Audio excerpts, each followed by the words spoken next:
Bismillahirrahmanirrahim. Assalamualaikum warahmatullahi wabarakatuh.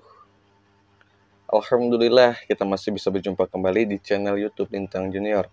Semoga dimanapun kalian selalu diberikan rezeki yang melimpah, dijauhi dari mara bahaya, dan tentunya untuk kalian yang sedang sakit, semoga cepat diangkat penyakitnya oleh Allah Subhanahu wa Ta'ala. Amin ya Allah ya Robbal Alamin. Kali ini saya akan membahas tentang hodam luhur kembali, tentunya tentang pengobatan. Nah, jadi apakah hodam luhur itu bisa membantu kita ketika kita mengobati entah itu penyakit medis, entah itu penyakit non medis. Nah, apakah bisa demikian? Nah, untuk kalian disimak videonya agar kalian tuh paham. Dan untuk kalian yang ingin bertanya atau konsultasi, silakan DM ke Instagram saya. Dan untuk kalian yang ingin bertanya, silakan tulis di kolom komentar. Dan untuk kalian yang belum subscribe, yang belum like, dan yang belum tekan tombol loncengnya, agar ditekan tombol loncengnya, biar kamu itu tidak ketinggalan video yang nantinya akan saya buatkan. Dan langsung saja kita mulai ke pembahasannya. Sebelum saya mulai ke pembahasannya, salam kenal dari saya Lintang Junior. Salam hormat saya, salam santun saya kepada kalian semua.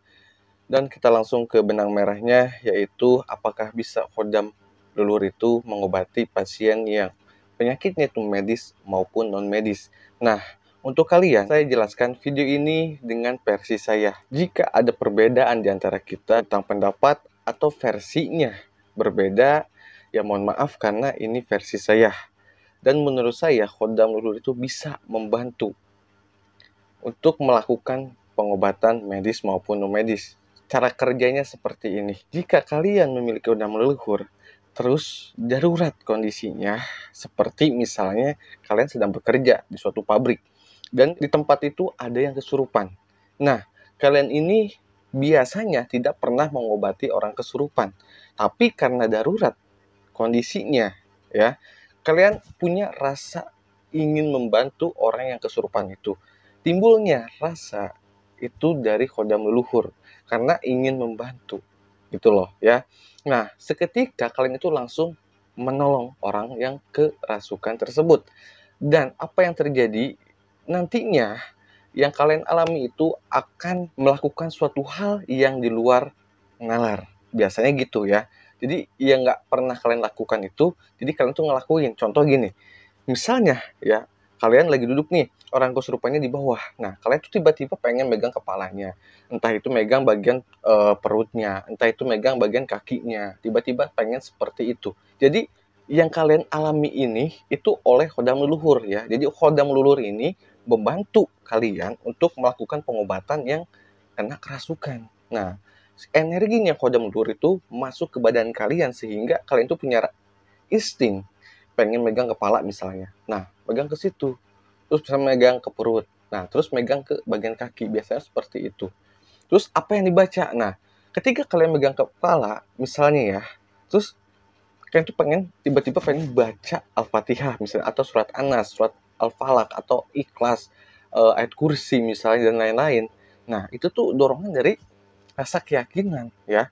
Yang timbulnya itu seperti kodam luhur itu bilang ke hati kalian atau ke batin kalian, berkomunikasi gitu loh. Tapi kalian tuh nggak nyadar, biasanya begitu. Dan misalnya orang itu sudah peka, nah yang tadi saya ceritakan itu orang yang awam ya, yang tidak menyadari gitu loh. Bisa menyadari kodam luhur itu ada di badan dirinya, tapi nggak pernah ngelakuin suatu hal yang di luar nalar. Nah, jadi kayak gitu timbulnya. Nah, kalau misalnya orang ini udah peka dan menyadari bahwa dirinya itu punya kodam leluhur dan menangani kerasukan, itu biasanya seperti itu, biasanya tahapnya itu sama, hampir sama, megang kepala terus baca yang dia pengen baca, yang dia yakini dia baca. Nah, terus biasanya sesudahnya itu akan mengalami benturan energi biasanya. Jadi pas megang kepala misalnya, kan sambil baca, itu ada benturan energi. Kayak kerasa tangan tuh panas, entah itu kayak cenut-cenut, kayak kesemutan, entah itu kalian itu tiba-tiba ngerasa kayak pusing, oleng gitu. Nah, itu benturan energi yang ditimbulkan dari kodam leluhur dan si orang yang kesurupan sosoknya yang di dalamnya tuh. Begitu biasanya. Nah, Jadi jawabannya kodam luluh itu bisa membantu ya penyakit medis maupun non medis. Nah, yang saya terangkan tadi itu secara non medisnya, kerasukan, contoh hal kecilnya. Kalau secara medisnya itu juga sama. Misalnya masuk angin lah ya, yang sering kita alami itu meriang atau masuk angin ya, pegel-pegel biasanya. Nah, itu bagaimana cara kerjanya, Kang? Nah, itu biasanya gini, tiba-tiba kita itu misalnya lagi ngobrol sama teman, terus kita tuh bisa ngerasain teman kita itu lagi sakit. Ih, kok panas banget ya hawanya. Itu kerasa sama kita. Walaupun si teman ini nggak bilang. Biasa begitu. Terus kita itu pengen megang entah itu pundaknya, lehernya misalnya. Pokoknya di bagian yang dia sakit. Tiba-tiba. Nah, itu yang rasa ya. Rasa dari kodam luhur itu ingin membantu. Begitu. Nah, sehingga kalau sudah kejadian kayak begitu, nanti akan terulang lagi. Di mana kalian ketemu saudara misalnya, ketemu mantan, ketemu jodoh, ketemu siapapun pasti begitu. Nah, itu dia dorongan kodam leluhur gitu loh. Jadi intinya tuh bisa ya, kodam leluhur tuh bisa membantu kalian itu mengobati walaupun nih nggak 100% bisa sembuh. Tapi itu bisa sembuh karena tidak instan. Bisa sehari dipegang sama kalian misalnya. Terus besoknya kita lihat dulu nih perubahannya seperti apa. Nanti baru dipegang lagi. Nah, jadi ada tahap-tahap yang nggak langsung bisa sembuh. Nah, tapi ada juga yang bisa langsung sembuh. Jadi tergantung penyakitnya berat atau tidak beratnya. Apakah bisa, Kang, kodam leluhur itu menyembuhkan yang terkena santet atau sihir? Itu bisa. Jadi 50% bisa dibantu oleh kodam leluhur, 50%-nya juga bisa dibantu oleh apa yang kita punya. Misalnya kan punya amalan ini, wirid ini, pernah puasa ini, pernah tirakat ini, pernah begini. Ya pokoknya 50-50 lah perbandingannya. Jadi 50 kodam leluhur membantu, 50 lagi oleh apa yang kita miliki gitu loh. Ya, jadi intinya bisa. Jadi panjang lah kalau dijelasin, misalnya kodam leluhur itu menangani santet itu panjang banget kalau dijelasin.